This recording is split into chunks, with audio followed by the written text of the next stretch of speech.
सिने की podcast series Urdu बाग में आज जिक्र मीर तकी मीर का, जिन्हें उर्दू वाले खुदाए सुखन भी कहते हैं। न रखो कान नज़्म शायराने हाल पर इतने, चलो टुक मीर को सुनने के मोती से परोता है। आदाबर से मेरे नाम परवेज़ आलम है।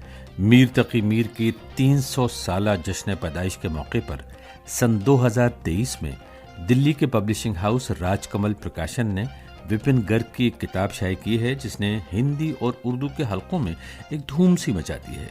चलो टुक मीर को सुनने, इस उन्वान के तहत विपिन गर्ग ने मीर के 8,500 अशार देवनागरी स्क्रिप्ट में यकजा करके वो नायाब काम किया है जो हिंदी में कभी किसी ने नहीं किया। साथ में मुश्किल अल्फाज के मानी भी फराहम किए हैं। हिंदी ही नहीं, उर्दू जबान में भी इस नोयत का ये काम उर्दू स्कॉलर्स को हैरत में डालता है। कुछ इसलिए भी कि इस किताब पर काम शुरू करने से पहले विपिन गर्ग को उर्दू लिखनी और पढ़नी भी नहीं आती थी। समाअत फरमाइए मेहर आलम खां की विपिन गर्ग के साथ गुफ्तगू, जो सिने इंक की वेबसाइट पर ऑडियो और वीडियो दोनों फॉर्मेट्स में मौजूद है। पता है cineink.com, cineink.com। लेकिन फिलहाल यहाँ पर आप सिर्फ ऑडियो सुन सकते हैं। पढ़ते फिरेंगे गलियों में इन रेख्तों को लोग, मुद्दत रहेंगी याद ये बातें हमारियां। आदाब, सिने इंक पॉडकास्ट की उर्दू बाग सीरीज में आपका इस्तकबाल है। मैं हूं आपका मेज़बान मेहर आलम खान। इस वक्त मैं मौजूद हूं हिंदुस्तान के दारुल हुकूमत दिल्ली के उस हिस्से में जिसे पुरानी दिल्ली और वर्ल्ड सिटी के अलावा शाहजहानाबाद के नाम से भी जाना जाता है। और दिल्ली में भी बल्ली मारान की तारीखी इमारत शरीफ मंजिल में, उसी शरीफ मंजिल में जो गुज़िश्ता 300 सालों से तिब्बे यूनानी का अहम मरकज़ रही है। ये इमारत अशरफुल हुकमा हकीम मोहम्मद शरीफ खां के नाम से मशहूर हुई, हालांकि उनसे पहले 3 पुश्तों से तिब्बे यूनानी की प्रैक्टिस और इसकी तालीम का मरकज़ रही। हकीम शरीफ खां 1725 ईस्वी में इसी शरीफ मंजिल में पैदा हुए और 1807 में उनका इंतकाल हुआ। ये मीर का ज़माना है और मीर की शायरी का ज़माना है। इसी दौरान मीर की शायरी शरीफ मंजिल के आसपास के इलाके में परवान चढ़ी। शरीफ मंजिल और यहाँ रहने वाले ख़ानदान शरीफी के दूसरे लोगों का जिक्र मिर्ज़ा गालिब ने अपनी किताब दस्तंबोह में किया है।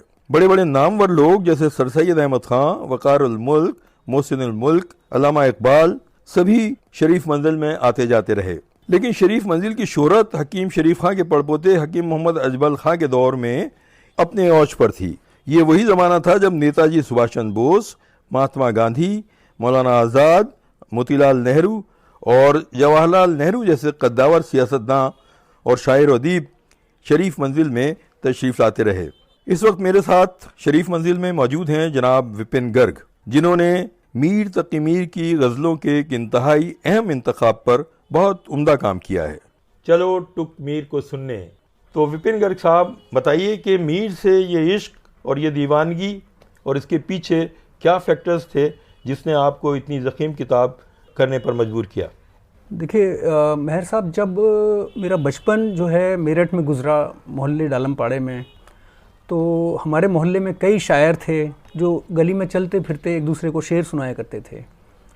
तो बात की गहराई तो उन दिनों मेरे समझ में नहीं आती थी, लेकिन शेर कहीं ना कहीं, उनके जब बातें होती थी, शेर कहते थे एक दूसरे से, तो वो दिल में कहीं ना कहीं समा जाते थे। तो क्या वो मीर के शेर कहते थे? नहीं, मैं शायरी की बात कर रहा हूँ अभी शुरू में। तो फिर धीरे धीरे म्यूज़िक के रूप में वो आने शुरू हुए शेर। गज़लें सुननी शुरू की और सबसे पहली जो मीर की गज़ल मैंने सुनी वो देख तो दिल के जहाँ से उठता है, जो मेहदी हसन ने गाई थी। ये धुआं सा कहाँ से उठता है, गोर किस दिल जले की है ये फलक, शोला एक सुबह यहाँ से उठता है, बैठने कौन दे है फिर उसको, जो तेरे आस्था से उठता है। तो इन अशार ने मेरे दिलो दिमाग पे ऐसा असर किया कि मैं सुबह से शाम तक कई दफ़ा एक ही गज़ल को सुनता रहता था। तो फिर मीर की गज़ल आई, पत्ता पत्ता बूटा बूटा हाल हमारा जाने हैं। फिर फिल्म में वो लता ने गाई, दिखाई दिए यूं के बेखुद किया, हमें आपसे भी जुदा कर चले। फिर धीरे धीरे बेगम अख्तर पे आ गए हम, फ़कीरा ना आए सदा कर चले, और उल्टी हो गई सब तदबीरें, कुछ न दवाने काम किया। तो फिर समझ में यह आने लगा कि भी मीर तो कुछ अलग शायरी करते हैं, दिलो दिमाग पे शेर तारी हो जाता है। लेकिन ये बताइए कि मीर से ज़्यादा गालिब के ऊपर लिखा गया, अल्लामा इकबाल के ऊपर लिखा गया। एक बिब्लियोग्राफी 600 सफ़ात में गालिब के ऊपर है, जो उनके मज़ामीन जो लिखे गए हैं। तो गालिब इतने पॉपुलर हैं, मीर को तो कम पढ़ा गया, कम समझा गया, तो आप मीर की तरफ क्यों आए? मैंने भी जब उर्दू शायरी पढ़ने की शुरुआत की नागरी लिपि में, तो सबसे पहले मैंने भी गालिब का दीवान ही पढ़ा। तो मेरठ में उन दिनों मुझे मीर का दीवान कहीं नहीं मिला, तो मैं सबसे पहले गालिब का ही दीवान लाया। तो उसमें गालिब का पूरा दीवान देवनागरी में था। मैंने उसको कई मरतबा पढ़ा और कई दफ़ा मैं उसको सिरहाने लेके सोता, और गालिब की ज़बान थोड़ा उन दिनों मुश्किल बहुत लगती थी।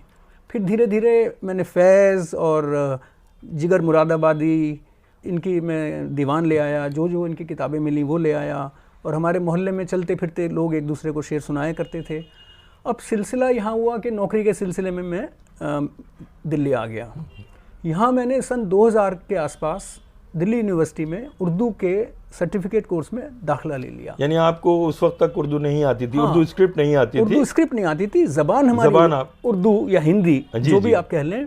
मेरठ वालों की ज़बान खालिस उर्दू या हिंदी है, जो मीर की हिंदी है। मीर ने हिंदी कहा है इसको, जी। उस वक्त हिंदी कहते थे या रेख्ता कहते थे। रेख्ता, उस वक्त उर्दू लफ्ज़ चलन में नहीं था। बिल्कुल। तो जब मैंने, हमारी टीचर ने पढ़ाना शुरू किया मीर को, तो उन्होंने किताब में जो उनकी गज़लें थी उनसे पहले 2-3 शेर सुनाए मीर के। कौन से शेर थे वो? हाँ, बेखुदी ले गई कहाँ हमको, देर से इंतजार है अपना, वाह वाह।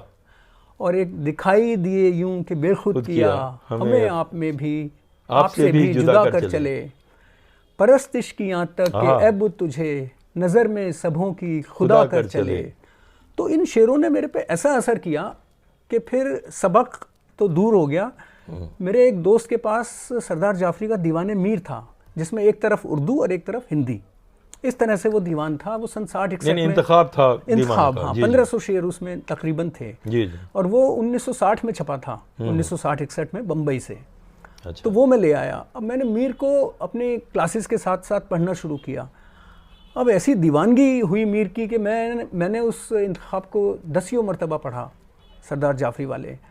और इसको पढ़ते पढ़ते फिर मैं मौलवी अब्दुल हक का एक इंतखाब जो उर्दू में था, क्योंकि फिर सर्टिफिकेट करते करते उर्दू आ गई, तो मैं फिर मीर का वो मौलवी अब्दुल हक वाला इंतखाब, उसका दिबाचार, उसकी जो अशार थे मीर के गज़लों के, वो भी 1000-1200 के करीब थे उनके इंतखाब में, वो पढ़े। तो मुझे ये लगने लगा कि भाई ये तो अलग शायरी करता है। उससे पहले मैंने बहुत शायरों को पढ़ा, लेकिन मीर की शायरी की ज़बान की सादगी, उसकी सोज़ो गुदाज, उसकी घुलावट, उसका जो आम लोगों की ज़बान में शेर कहना, मुहावरों का इस्तेमाल करना, वो ऐसा फ़न लगा कि यानी मीर की ज़बान आपको ज़्यादा समझ में आती थी। जी। उसकी जो सादा ज़बान, पहले मुमतना में जो उन्होंने अशार कहे, इसलिए वो आपको अपील करते थे। लेकिन मीर को समझना क्या इतना ही आसान है? मीर ने तो खुद कहा है कि उन्होंने सहल है मीर का समझना क्या, हर सुखन उसका एक मकाम से है। दरअसल क्या है कि जो मीर की ज़बान है, वो उस ज़बान का इस्तेमाल करते हैं जो हमारे घरों में इस्तेमाल होती है। अब मैं एक शेर की आपको मिसाल देता हूँ। ए आहू वाने काबा ना एंडो हरम के गिर्द, खाओ किसी का तीर, किसू का तेग, किसू की तेग, किसू के शिकार हो, किसू के शिकार हो। इसमें तीर, लोग तीर समझते हैं, लेकिन ये तेग है। ये अहमद महफूज के जो कुलियात है उसमें तीर है, बाकी सब कुलियात में उसमें भी तेग है, उसमें भी तेग है। सब कुलियातों में तेग के नाम से है। अच्छा। लेकिन चल ऐसे गया कि खाओ किसू का तीर, किसी का शिकार हो। मैं इस शेर के बारे में अपने दोस्तों से अक्सर ये जिक्र करता हूँ कि जो तेग खाने में मजा है, क्योंकि तीर तो दूर से चलाया जाता है और तेग तो महबूब पास आके मारेगा। वाह। तो इसमें असली शेर तो तभी खुलता है जब तेग से हम का इस्तेमाल हो, उससे कत्ल हो। जी जी। तो ये तेग है। हाँ। अच्छा। आहूवाने काबा ना एंडो हरम के गिर्द। अब जो ये, हाँ, खाओ किसी की तेग, किसी के शिकार हो। अब जो एंडना लफ्ज है, ये हमारी माँ बहुत बोलती थी। ये हमारे इलाके में, मेरठ के इलाके में खूब बोला जाता है। अरे भैया अभी तक ना उठाए, एंड रहा है बिस्तर में। तो ये हमारे मोहल्ले की ज़बान, हमारे घर की ज़बान है। तो इस ज़बान का की जो नुमाइंदगी है वो मीर तक ही मीर करते हैं, और किसी शायर के यहाँ ये जो हमारी मादरी ज़बान है ये नहीं मिलती। अच्छा। तो इसलिए मीर का शेर मुझे अपील किया, बहुत ज़्यादा असर किया। जी। ये बताइए कि जिस दीवानेपन से और जिस यानी टूट के आपने मीर को पढ़ा है और मीर के कलाम में आप डूबे रहे हैं 7-8 साल, इस दौरान जब ये किताब आप कर रहे थे, जी।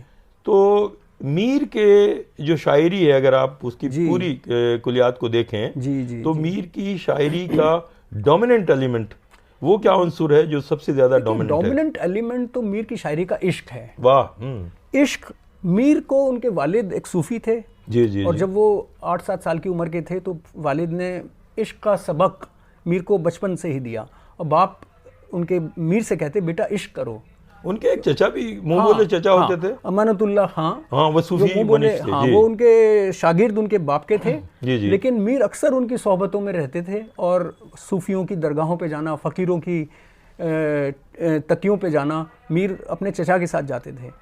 तो उन दोनों का जो इश्क का पढ़ाया हुआ पाठ है, जो सबक है, वो मीर की शायरी में ऐसा बाद में निखर के आया कि हर रंग आपको इश्क का मीर के यहाँ मिल जाएगा। एक दो उसके रंग हमें दिखाइए। इश्क एक मीर भारी पत्थर है, हाँ। कब ये तुझ नात वहां से उठता है, हाँ। उम्र भर हम रहे शराबी से, दिले पुरखों की एक गुलाबी से, आग थे इब्तिदाए इश्क में हम, अब जो है खाक सो इंतहा है ये। तो मीर के यहाँ इश्क जो है डोमिनेंट एलिमेंट है, लेकिन खालिस यानी उनकी पूरी शायरी में जैसा आपने कहा जी, कुछ और भी अनासिर हैं जो जिंदगी की दूसरे रंगों की नुमाइंदगी करते हैं। तो वो क्या अनासिर हैं जो मीर की शायरी में आते हैं? मेहर साहब, जो मीर इश्क के अलावा, हाँ, मीर की जो कुलियात है उसमें ह्यूमन रिश्तों का जी, और इस कायनात की जो एक ये रहस्य है इसका, उसका कोई ऐसा पहलू नहीं जो मीर की शायरी में न झलकता हो। बादशाहों का बनना बिगड़ना, आपसी लोगों के आपसी रिश्ते, मोहब्बत, इश्क, झूठ, सच, और ये समझ लीजिए कि कोई पहलू कायनात का कोई एक ऐसा नहीं जो मीर की शायरी में आपको ना मिले। तो मीर जिंदगी को कैसे देखते थे? देखिए, मीर की एक गजल बड़ी मशहूर है, हस्ती अपनी हबाब की सी है, ये नुमाइश शराब की सी है, चश्मे दिल खोल इस भी आलम पर, यहाँ की औकात ख्वाब की सी है। वाह वाह। और इसमें एक और शेर देखिए आप, मैं जो बोला कहा कि ये आवाज उसी खाना खराब की सी है जी। मीर उन्नीम बाज आंखों में सारी मस्ती शराब की सी है। तो जो जिंदगी का पहलू मीर के यहाँ है वो फना होने वाला है। अच्छा, वो कोई ऐसी चीज नहीं है जो कि आप ठहरने वाली चीज हो।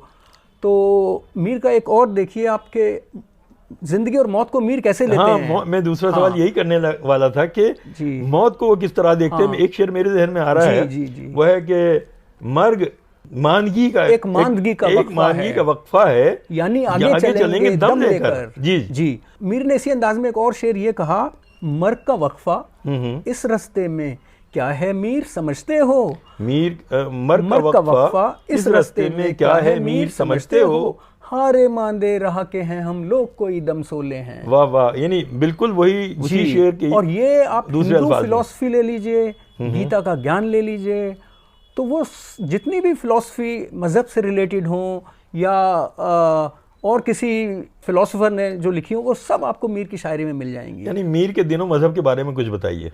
हाँ, तो मीर का जो दीन है वो मैंने बताया, इश्क, मोहब्बत। तो मीर ने तो एक बड़ा मशहूर शेर कहा, मीर के दीनों मजहब को अब पूछते क्या हो, उनने तो कशका खींचा दैर में बैठा, कब का तर्क इस्लाम किया। और मजहब के हवाले से मीर के बहुत ऐसे अशार आम हैं जो लोगों की जबान पे चढ़े हुए हैं। कोई खास अकीदा नहीं था। हाँ, और वो मजहब को जिंदगी का एक तरीका, इश्क अकीदा रहा। इश्क उनका अकीदा हमारा था। खास मशरब इश्क, जिसमें पैगंबर दिल है, किबला दिल, खुदा दिल। वाह वाह वाह। तो इश्क मीर का अकीदा रहा। यानी हाँ, उन्होंने इश्क की 1.5 ईंट की मस्जिद अपनी खुद तामीर की थी। शिरकत शेखो ब्राह्मण से मीर, काबे और दैर से भी जाइएगा, वाह, अपनी 1.5 ईंट की जुदी मस्जिद वाह, किसी वीराने में बनाइएगा। तो मीर ने ये कहा। और मजहब के जो ठेकेदार हैं उनके लिए तो ये भी कहा कि मुझमस्त को क्या निस्बत ए मीर मसाइल से, मुँह शेख का मस्जिद में मैं रख के मसल डाला। वाह वाह वाह। अच्छा, ये मस्जिद में मुँह मसल डाला, ये एक मुहावरा है ना? हमारे यहाँ तो मसाला पीसते हैं, मसाला मसलते हैं या मुँह मसलना, यानी एक मुहावरा है बुरी तरह से। यहाँ तो बहुत सारे मुहावरों का इस्तेमाल हुआ है। आपने तो खैर हमारी पिछली गुफ्तगू में ये बात आई थी कि मीर ने कोई 3000 मुहावरे अपने इस वॉल्यूम में जो आपने इस किताब में तकरीबन 2,500-3 हज़ार मुहावरे मीर के अशार से कुछ निकाले वानगी गए। के तौर पे कुछ मैं अशार बताता हूँ आपको। इससे पहले मैं आपको ये बताऊं तो एक किस्सा जो आबे हयात में मोहम्मद हुसैन आज़ाद ने नकल किया है। जी जी। जब मीर हिजरत करके 1782 में 60 साल की उम्र में तकरीबन लखनऊ चले गए, तो लखनऊ जो नवाब आसिफुद्दौला थे उनका वजीफा उनको वहाँ पे मिल रहा था। सही। तो मीर वहाँ पे रहते थे उन दिनों लखनऊ में जी। तो चंद जो शुरफा थे लखनऊ के, उन्होंने सोचा कि चलो मीर साहब से मिलते हैं और उनके कुछ अशार सुनते हैं। तो उन्होंने मीर साहब के यहाँ जाके कुंडी खड़खड़ाई। अच्छा। तो लौंडी अंदर से आई, उसने दरवाज़ा खोला, बैठक में बैठाया, पूछा कि भाई किस लिए आए हैं जनाब? तो उन्होंने कहा मीर साहब से मिलना चाहते हैं और कुछ उनके शेर सुनना चाहते हैं। थोड़ी देर बाद मीर साहब अंदर से तशरीफ़ लाए। अच्छा। और उनसे पूछा बताइए हुजूर कैसे आना हुआ? तो उन्होंने कहा हुजूर आपका कलाम सुनने आए हैं। तो मीर साहब ने कहा मेरा कलाम आपकी समझ में नहीं आने का। तो उन्होंने कहा हुजूर खाकानी के शेर समझते हैं, अनवरी को पढ़ा है हमने, तो आपको इरशाद क्यों ना समझेंगे? मीर साहब ने कहा मियाँ उनके लिए तो फरहम मौजूद हैं, लुगात मौजूद हैं, जी जी। और मेरी ज़बान को समझने के लिए, मेरे शेर को समझने के लिए फ़कत अहले दिल्ली का मुहावरा और जामा मस्जिद की सीढ़ियाँ, इसके बिना मेरा शेर समझना मुश्किल है।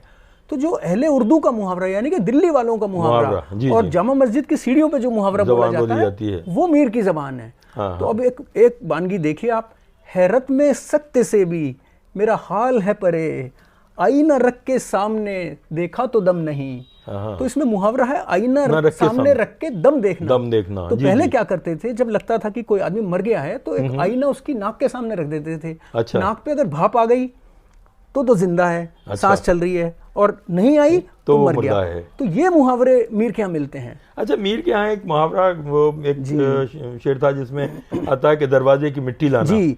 तो वो क्या शेर था और क्या मतलब? ले जाइए मीर उसके दरवाजे की मिट्टी भी, इस दर्दे मोहब्बत की कोई मीर दवा जाने। तो दरवाजे की मिट्टी ले जाना यानी कि दरवाजे पे बार बार चक्कर लगाना, बार बार फेरे लगाना, ये मुहावरा है। तो ये दिल्ली वालों का मुहावरा है, अहले उर्दू का मुहावरा है। तो मीर को इस बात पे बड़ा फख्र था कि इस मुहावरे को जिस जबान की नुमाइंदगी वो करते हैं वो दिल्ली वाले समझ सकते हैं। मीर का जो सबसे अहम कंट्रीब्यूशन क्या रहा है? देखिए मेहर साहब, सबसे पहले तो हमें मीर के अहद में जाना होगा इस बात को समझने के लिए। जब यहाँ फारसी, हाँ, जब मीर दिल्ली आए तो ये 1736 के आसपास की बात है। 13-14 साल की उम्र थी मीर की, 12-13 साल की। उनके वालिद का इंतकाल अकबराबाद आगरे में हो गया था। तो उन दिनों फारसी का बहुत चलन था दिल्ली में, दरबारी जबान थी, मुगलों के दरबार में फारसी में लिखा पढ़ी होती थी। आम लोग रेख्ता, हिंदवी जो भी इस जबान को उस ज़माने में कहते थे, ये ज़बान इस्तेमाल करते थे। तो जब मीर दिल्ली आए तो फ़ारसी में शेर कहने का रिवाज था। तो मीर भी टूटे फूटे शेर फ़ारसी में कहते थे। तो मीर को एक अमरोहे के सैयद मिले। अच्छा। तो उन्होंने मीर की फ़ारसी कलाम देखा तो उसमें जान नहीं थी। जान नहीं थी। तो उन्होंने कहा बेटा तुम रेख्ते में शेर कहा करो, हिंदी में शेर कहा करो। जी। तो मीर ने उनकी बात पे अमल किया और मीर ने रेख्ते में शेर कहने शुरू किए, हिंदी में शेर कहने शुरू किए। तो मीर ने फिर ये कहा तबैयत से जो फारसी की मैंने हिंदी शेर कहे, सारे तुर्क बचे जालिम अब पढ़ते हैं ईरान के बीच। जी। ये तबीयत नहीं है बल्कि तबैयत, अनुसरण करते हुए, उसका पीछा करते हुए, उस पे चलते हुए। जी। तबैयत से जो फारसी की मैंने हिंदी शेर कहे, सारे तुर्क बचे जालिम अब पढ़ते हैं ईरान के बीच। जी। पढ़ते फिरेंगे गलियों में इन रेख्तों को लोग, मुद्दत रहेंगी बात ये यादें हमारी यहाँ, मुद्दत रहेंगी याद ये बातें हमारी यहाँ।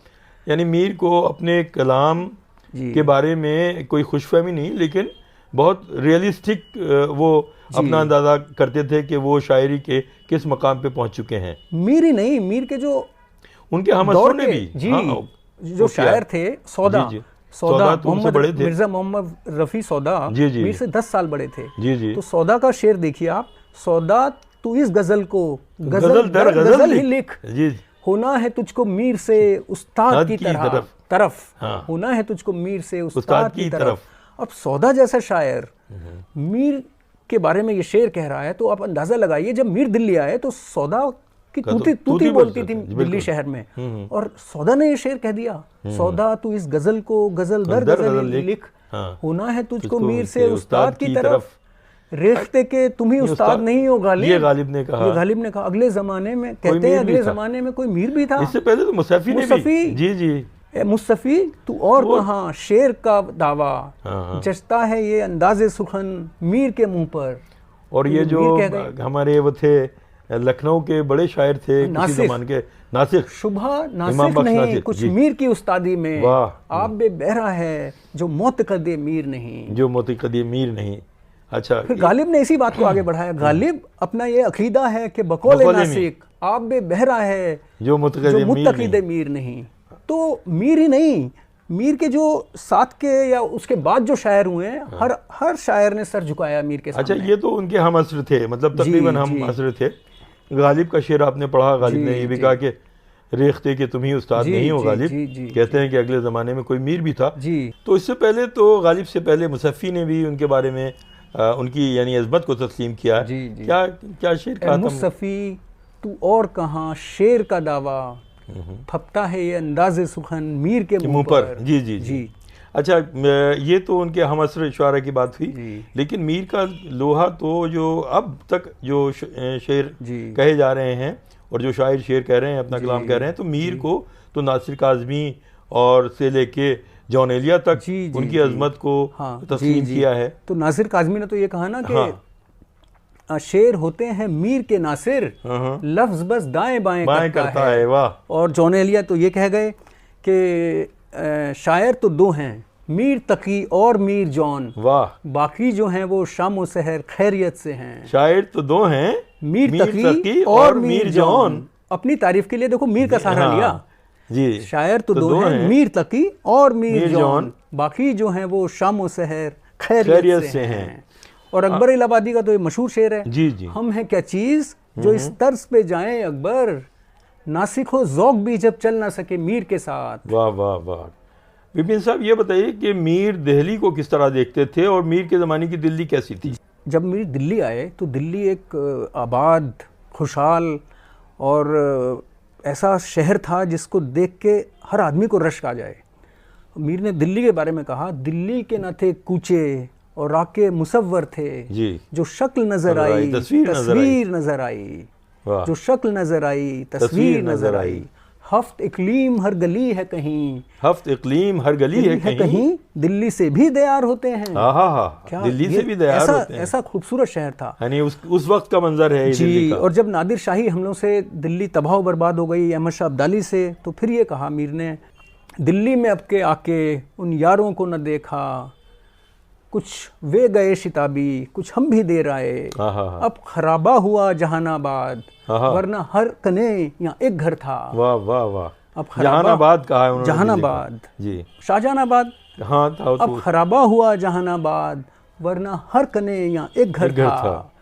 दिल्ली में आज भीख भी मिलती नहीं उन्हें, था कल तलक दिमाग जिन्हें ताजो तख्त का। वाह जी। मीर की अज़मत की बात हो गई, मीर की ज़बान की बात हो गई, तो विपिन साहब अब ये बताइए कि मीर ने जो अपना कलाम कहा है, जो गज़लें कही हैं, तो कितने अशार कहे होंगे मीर ने कुल?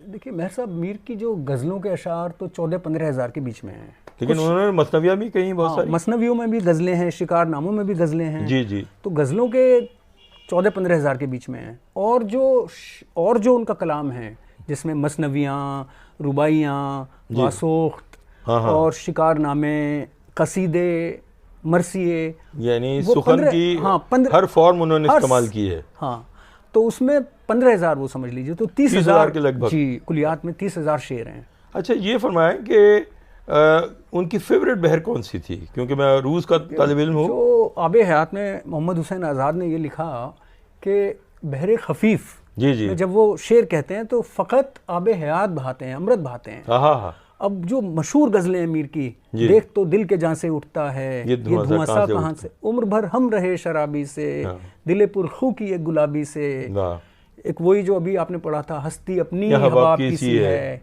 ये नुमाइश शराब की सी है। ये खफीफ में है और बहुत उम्दा बहर का ये आंग है खफीफ का जी। लेकिन मैंने कुछ पढ़ा उनके बारे में, कुछ मीर के ऊपर एक साहब तहकीक कर रहे हैं। अलीगढ़ में उन्होंने बहुत किया मीर के अरूज के ऊपर। मीर ने अपनी बहर चलाई, बहर मीर के नाम से। बहर मीर पे भी हम आते हैं, पत्ता पत्ता बूटा बूटा हाल हमारा जाने। वो बहर मीर भी दरअसल बहर मुतकारिब का एक आहंग है जो उनकी याद है। जाने न जाने गुल ही न जाने, बाग तो सारा जाने है। लेकिन मीर ने सबसे ज्यादा जो शेर कहे हैं, खफीफ नहीं, उन्होंने सबसे ज्यादा शेर कहे हैं बहर मज़ारे में।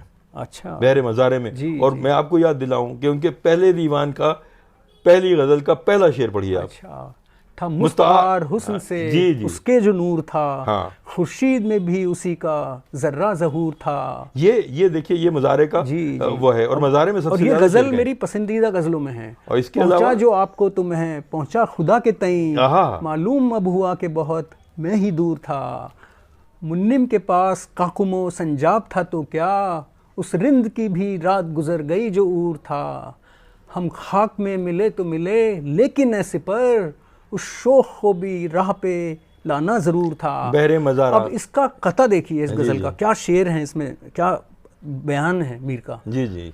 कल पाँव एक कासाए सर पर जो आ गया, कल पाँव एक कासाए सर पर जो आ गया, यकसर वो उस्तुखान शिकस्तों से चूर था। वाह। कहने लगा कि देख के चल रहा बेखबर, मैं भी कभू किसू का सरे पुर गुरूर था। और मख्ता ये है, था वो तो रश के हूरे बहिश्ती हमी में मीर, समझे ना हम तो फहम का अपने कसूर था, अपने कसूर था। वाह। समझे ना हम तो फहम का अपने कसूर था। विपिन साहब, ये गजल जो है बहरे मज़ारे, जी और बहरे मज़ारे का वजन जो था, यानी जो आहंग इसमें इस्तेमाल हुआ है वो हुआ है कि मफूल फ़ाइलातु मफ़ाइलु फ़ाइलुन, इस वजन पे ये पूरी गजल थी। इसके बाद मज़ारे के बाद जो उन्होंने सबसे ज़्यादा शेर कहे हैं वो बहरे रमल का वो वजन है, फ़ाइलातुन फ़ैलातुन फ़ैलातुन फ़ैलुन। जी। तो चलिए, ये तो बहर की बात रमल। उसके बाद में खफीफ का नंबर आता है। जी। और एक स्टैटिस्टिक्स ये भी मैंने उसके बारे में छानबीन की कि इन 3 बहरों में मीर का 75% कलाम जो है इन 3 बहरों में। मुझे लगता है 40% तो खफीफ में ही है। वो तो बहुत नहीं, उसमें है, मज़ारे में है। चलिए, और ये बहरों की बात कभी और कर लेंगे। हाँ। जी। अब बहरे मीर की बात करते हैं जी। और बहरे मीर जो है वो शायद चौथे पांचवें दीवान में इस्तेमाल हुई है। पत्ता पत्ता बूटा बूटा, और ये बहरे मुतकारिब का ही यानी एक आहंग है। और तो उसके कुछ अशार मुतकारिब में तो बड़ा मशहूर वो है ना, फकीराना आए सदा कर चले, मियाँ खुश रहो ये दुआ कर चले, तो तुझ बिन न जीने को कहते थे हम, सो इस अहद को अब वफा कर चले। शिफा अपनी तकदीर ही में न थी कि मकदूर तक तो दवा कर चले। लेकिन जिस बहर की हम बात कर रहे हैं, पत्ता पत्ता बूटा बूटा, वो गजल जो है वो बहरे मीर, और बहरे मीर दरअसल बहरे मुतकारिब का एक आहंग है ना, जिसमें कुछ जहाबात लग गए और उसके बाद में वो फालून फालून फाला इस वजन पे चलती है। तो ये बातें हुई मीर के कलाम के ताल्लुक से। लेकिन अब आप ये बताइए कि अभी तो इसमें आपने 8,500 शेर किए हैं, तो क्या आप यहीं रुक जाएंगे या मीर की दीवानगी आप पे छाई हुई है अभी भी? तो मतलब क्या है कि अभी मीर का एक बड़ा मशहूर शेर मैं अक्सर अपने साथ अपने लिए इस्तेमाल करता हूँ कि निकलना मीर मुश्किल है, मिसरा ये है, निकलना मीर मुश्किल है मेरा अब इन ज़मीनों से। तो मैं इसको मिसरे को इस तरह पढ़ता हूँ, निकलना मीर मुश्किल है मेरा तेरी ज़मीनों से। तो मेरा शायद अभी चल रहा है और मैंने अभी कच्चे कागज पे जो अपना काम 1000 के करीब अशार और बढ़ा दिए हैं। यानी इसके अलावा 1000 अशार बढ़ चुके हैं पिछले 2 महीने में जब से किताब शाया हुई है। माशाल्लाह। तो गया मीर के अगले यानी उसकी तरफ आप गामजन हैं, दूसरे हिस्से की तरफ, और जिसमें हमें उम्मीद करनी चाहिए कि बाकी मादा अशार जो हैं वो उसमें शामिल भी आएंगे। एक बात बताइए कि कुछ अशार ऐसे हैं कि वो बहुत मशहूर हैं मीर के नाम से, लेकिन वो मीर के नहीं है। एक तो बड़ा मशहूर शेर है कि बज़ में इतना तो मीर ने देखा, फिर उसके बाद चरागों में रोशनी न रही। ये तो लेकिन ये जो है फिक्र का शेर है, है ना, एक फिक्र यज़दानी का शेर है।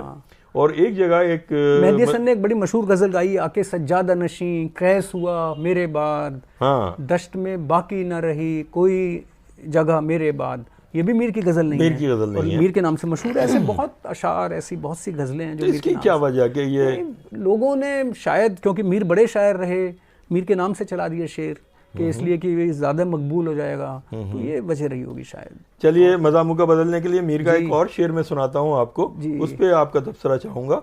और वो शेर यूँ था कि मीर क्या सादा हैं बीमार हुए जिसके सबब उसी अत्तार के लौंडे से दवा लेते हैं। तो ये लफ्ज लौंडा उसमें इस्तेमाल हुआ। दीवान में लड़का है, अच्छा, उसी अत्तार के लड़के से दवा लेते हैं, लेकिन मशहूर वो लौंडे से दवा लेते हैं। अब लोग कहते हैं कि अमृत परस्ती का शेर है, क्योंकि अमृत परस्ती मतलब लड़कों की तारीफ में शेर कहना। उन दिनों रवायत थी, फारसी से हमारे रिश्ते में आई है जी जी। तो एक रिवाज था या फैशन था, हर शायर ने इसमें उस 18वीं सदी तक बहुत शेर कहे हैं अमृत परस्ती। मीर ने एक शेर कहा था जो जामा मस्जिद की सीढ़ियों पे वो लड़कों को इशारा करते हैं। जी, वो क्या था? अच्छा, लड़के जहानाबाद के यक शहर करते नाज। अच्छा, लड़के जहानाबाद के यक शहर करते नाज, आ जाते हैं बगल में इशारा जहां किया। वाह। अब लोग कहते हैं ये अमृत परस्ती का शेर है। मैं इस शेर को ऐसे समझता हूँ कि मीर जैसे जामा मस्जिद की सीढ़ियों पे बैठे हैं और अपना कलाम सुनाना उन्होंने शुरू किया, तो मीर के शेर सुन के लड़के तक जो है, यानी वहाँ बुजुर्ग जवान बच्चे सभी, तो ये शेर मैं इस तरह से लेता हूँ। तो अब शायर ने किस अंदाज से कहा, किस वक्त कहा, अब उसको अमृत परस्ती पे चिपका देना तो मैं मतलब उसको जायज़ नहीं समझता। ये उस ज़माने का अंदाज था, तारीफ में शेर है लड़कों, ये हमारी कल्चर का हिस्सा था, यानी इस तरह से। और ये विक्टोरियन मोरालिटी के तहत बाद में इसको तर्क कर दिया गया। जैसे जिक्र मीर में उनके लताइफ खत्म कर दिए गए, तो इस तरह के अशार भी निकाल दिए गए।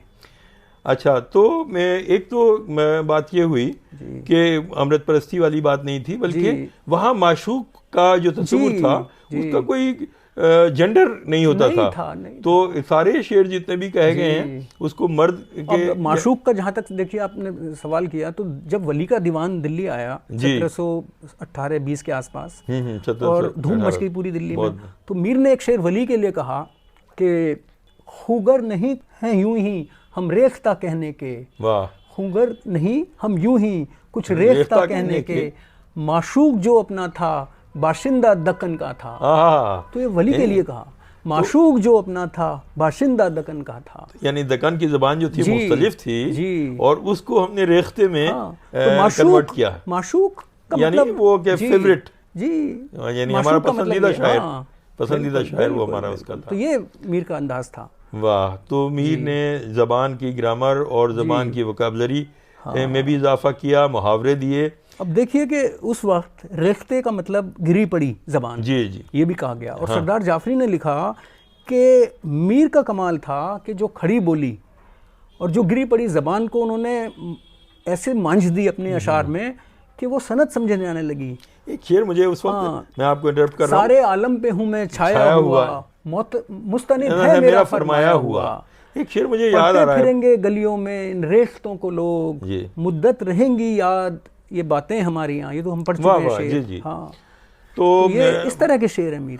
उसने उनकी आसान ज़बान और उनके मज़ामीन के ताल्लुक से एक शेर और कहा था कि मत सहल हमें जानो, फिरता है फलक बरसों तब खाक के पर्दे से इंसान निकलते हैं। यहाँ खाक के पर्दे से इंसान निकलने का जो तस्वुर है वो क्या है? दिखने में बड़ा सादा है शेर, और सादगी पे तो मीर ने ये भी कहा ना, कोई सादा ही उसको सादा कहे, हमें तो लगे है वो अय्यार सा। तो मीर को ऊपरी तौर पे जब आप शेर पढ़ते हैं तो बहुत आसान शेर लगता है कि एकदम से सामने का शेर है, लेकिन जब आप पढ़ते हैं उधेड़नी उसकी तो नई तहें उसकी दरियाफ्त होती हैं। हाँ, तो मीर ने तो ये कहा ना कि तरफे रखे है एक सुखन चार चार मीर, वाह, क्या क्या कहा करे हैं ज़बाने कलम से हम। तो हर शेर वही जो मैंने पहले भी आपको शेर पढ़ा, जुल्फ सा पेचदार है हर शेर जी, है सुखन मीर का अजब ढपका। मेरे ख्याल से उस शेर में जिसका जिक्र अभी भी हम कर रहे थे, मत सहल हमें जानो, हाँ, मत सहल हमें जानो में ये जो खाक के पर्दे से इंसान निकलने की बात है, वो यानी इंसान ये नहीं कि साहब वो खाक का पुतला है और खाक से बन गया, बल्कि ये कि इस दुनिया में हम जैसे बाकमाल लोग बड़ी मुश्किल से पैदा होते हैं। यहाँ मेरे ख्याल से इसकी तशरीह यूं ज्यादा हो सकती है। और जो जिन लोगों ने क्रिटिक्स जो मीर के हुए या तबसरा जो जिन्होंने किया, उन्होंने इस शेर की कई मतलब बयान किए हैं। वो तो हर शेर के मेरे ख्याल से अपने तरीके से इंटरप्रिटेशन हो सकती है। तो इसकी कोई मतलब लिमिट नहीं है इसकी। जी चलिए अब हम चलते हैं मीर के कुछ पसंदीदा अशार। मैं मेरे पसंद का कोई शेर पढ़ता हूँ, आप अपनी पसंद का, और फिर उस पे बात करते हैं। जी जी जी। चश्मे खूं बस्ता से कल रात लहू फिर टपका, चश्मे खूं बस्ता से कल रात लहू फिर टपका, हम ये समझे थे कि ए मीर ये आजार गया। ये आजार क्या था? बहुत, ये पता नहीं, ये इश्क था, मोहब्बत थी, जुनून था, कुछ नहीं मालूम। और मेरी जो देखो पसंदीदा 2-4 गज़लें मैं कहता हूँ, सुनाता हूँ कि रफ्तगां में जहाँ के हम भी हैं, साथ इस कारवां के हम भी हैं, रफ्तगां में जहाँ के हम भी हैं, साथ इस कारवां के हम भी हैं। एक वो खूबरू सबकी जान होते हैं, आरज़ुए जहान होते हैं, गोशे दिलदार तक तो जाना ले, इसमें गुल को भी कान होते हैं। वाह वाह। दश्त के फूटे मकबरों पे न जा, रोजे सब गुलसितान होते हैं। वाह वाह वाह। और इसका कथा बड़ा मशहूर है। जी जी। क्या रहा है मुशायरे में अब, क्या रहा है मुशायरे में अब लोग कुछ जमाआन होते हैं। अब कौन कौन लोग जमा होते हैं? मीर ओ मिर्जा रफ़ी ओ ख्वाजा मीर, कितने ये जवान होते हैं। मीर मिर्जा रफ़ी, मिर्जा मोहम्मद रफ़ी सौदा, और ख्वाजा मीर दर्द। मीर ओ मिर्जा रफ़ी ओ ख्वाजा मीर, कितने ये जवान होते हैं। और ये जो शेर है आखिरी, मीर ओ मिर्जा रफ़ी, इसका मोहम्मद हुसैन आज़ाद ने अपनी आब हयात में लिखा किस्सा कि मीर से लखनऊ में किसी ने पूछा कि भाई दिल्ली में कितने शायर हैं, तो मुझे लगता है ये शेर शायद उसकी मदद इस शेर में करी जी। तो उन्होंने कहा कि भाई एक तो ये नाचीज़ और एक सौदा और आधे में दर्द। तो उसने कहा मियाँ सोज भी तो एक शायर हुए हैं दिल्ली के, तो वजीर के लखनऊ के नवाब के उस्ताद हैं। तो उसने कहा भाई चल तू कहता है तो 2.5 नहीं तो 3.25 हो गए। तो मुझे ये लगता है जो मीर का ये शेर है कि मीर हाँ मिर्जा रफ़ी और ख्वाजा मीर, कितने ये जवान होते हैं, इसका सहारा कहीं ना कहीं लिया उन्होंने। यानी मीर भी मिर्जा रफ़ी सौदा और मीर दर्द और इनको वो तस्लीम करते थे कि ये शायर हैं। मुशायरा इन लोगों के घर पे होता था। पहले कहते हैं दर्द के तकिए पे मुशायरे होते थे, और फिर जब दिल्ली में नादिर शाह और ये अब्दाली के हमले हुए, तबाह बर्बाद हो गई, तो कुछ दिनों मीर के घर पे भी मुशायरे हुए। आपने अभी मोहम्मद हुसैन आज़ाद के हवाले से ये बात कही थी, मुझे एक बात याद आ रही कि जब वो लखनऊ पहुंचते हैं मीर साहब, और वहाँ पे लोग जो हैं उनको मानिए उनका मजाक उड़ाते हैं और उनको सीरियसली नहीं लेते और उनसे कुछ पूछते हैं। हाँ। तो उन्होंने कुछ शेर कहे थे। हाँ, कि बड़ा मशहूर है वो, क्या बूदो बाश पूछो हो रब के साकिनों, हमको गरीब जान के हंसस पुकार के, दिल्ली जो एक शहर था आलम में इंतखाब, रहते थे मुंतखबी जहाँ रोजगार के, उसको फलक ने लूट के बर्बाद कर दिया, हम रहने वाले हैं उसी उजड़े दयार के। लेकिन ये कुलियात में नहीं है मीर की, यानी ये मुस्तनद मीर का शेर नहीं हो सकता। जी हम बात कर रहे थे कि मुस्तनद शेर नहीं है मीर के कई शेर ऐसे हैं जो मीर के नाम से मशहूर हुए, जैसे फिक्र यज़दानी का वो शेर कहा गया था। हम ये चाहेंगे कि मीर के ताल्लुक से जो कंटेम्प्रेरी यानी जो उस ज़माने की ज़िंदगी की तस्वीर उभरती थी, उससे मुताल्लिक कुछ शेर आप अता करें। कि जब मीर दिल्ली आए तो मैंने जैसे बताया आपको, बड़ा खुशहाल और बड़ा आबाद शहर था। लेकिन दिल्ली के खराबे यानी जब वो गुजरा तब भी तो कुछ अब खराबा हुआ जहानाबाद, वरना हर एक कने यहाँ एक घर था। जी जी, ये आपने पहले भी सुनाया ये।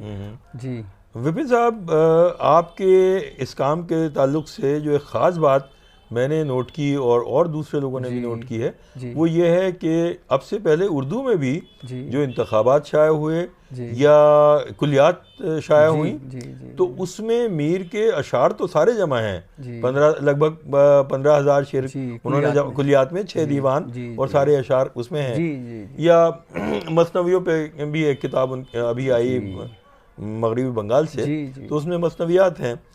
लेकिन जो ख़ास बात आपकी किताब की हम देखते हैं वो ये है कि मीर के अशार के ताल्लुक से जो फरहंग आपने यानी फुट नोट्स में दी है, वो वैसी हमने उर्दू में भी कहीं मैंने नहीं देखी। हाँ, तो जब ये किताब पे काम शुरू किया तो मैंने जैसे इसके दिबाचे में भी लिखा, इसके भूमिका में लिखा है कि अपने दोस्तों को मैं व्हाट्सएप पे भेजता था अब मेरे दोस्त तो हिंदी पढ़े लिखे हैं, उर्दू से उनका इतनी वाबस्तगी नहीं है जी, तो उनके लिए मैं उसके मतलब जो मुश्किल लफ्ज़ों के थे वो नीचे लिख के भेजता था फुटनोट में।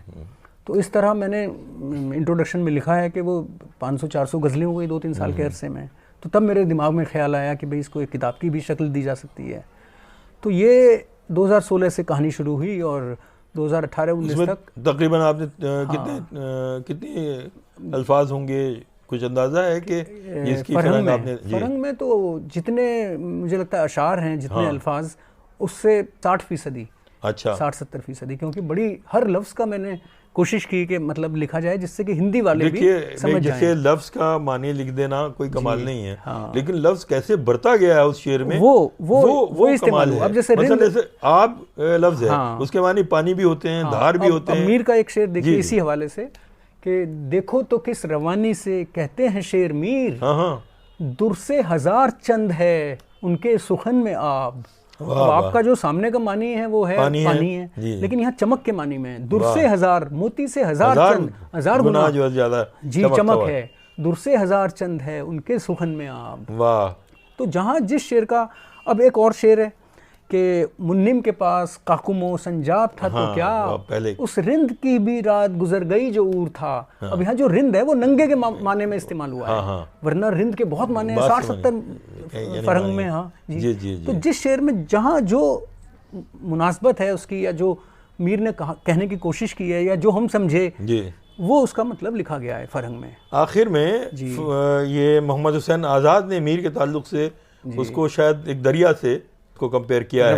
जी वो दरिया की रवानी, और शायद गंगा से नहीं, वो तो किसका, रामनाथ सुमन जी उनकी किताब सन 1958 में आई थी। अच्छा। मीर के ऊपर मतलब तबसरा, उसमें 250-300 पेज का, तो मतलब उसमें नस्र की फॉर्म में है। तो उन्होंने तो अपने जो उसका टाइटल के पीछे के कवर के पीछे लिखा कि मीर की शायरी का जो मकाम है वो हिंदुस्तान में ऐसा है जैसे गंगा को हिंदुस्तान से निकाल दीजिए, वो तो हिंदुस्तान बचेगा, तो क्या बचेगा। इसी तरह मीर की शायरी को अगर आप हिंदुस्तान से या हमारे अदब से निकाल देंगे तो कुछ नहीं बचेगा।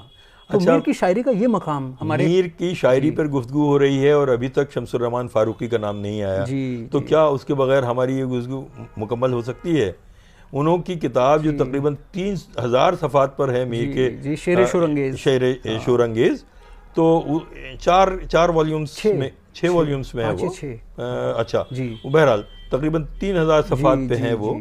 तो शेर शोरंगेज़ में शमसुर रहमान फारूकी ने जिस तरह मीर की को समझा और समझाने की कोशिश की है, उसके बारे में आप क्या कहते हैं? बस वही है, मीर जो कह गए वही उन्होंने वो बात को उसको पकड़ा और उसको तशरीह की उन्होंने। अच्छा। कि तरफे रखे है एक सुखन 4-4 मीर, क्या क्या कहा करे हैं ज़बाने कलम से हम, कोई सादा ही उसको सादा कहे, हमें तो लगे है वो अय्यार सा। तो मीर की ज़बान देखने में बहुत सादा है, यही फारूकी साहब ने समझाने की कोशिश की, लेकिन वो है बहुत तहदार है, वो तहदार है और बड़ा बहुत मानी निकलते हैं एक शेर से। तो मीर का मामला ये है, और शमसुर रहमान फारूकी साहब ने भी यही कहने की अपनी शेर शोरंगेज़ में कोशिश की है।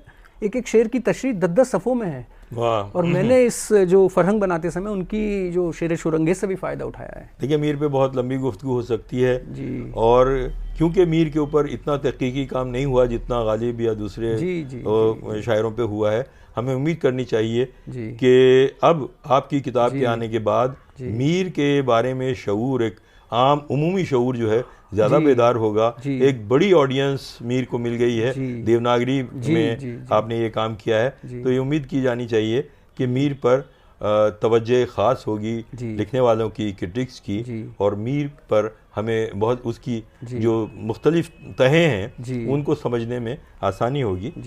आपका इस गुफ्तगू के लिए और हमारे साथ इतना वक्त गुजारने के लिए बहुत बहुत शुक्रिया।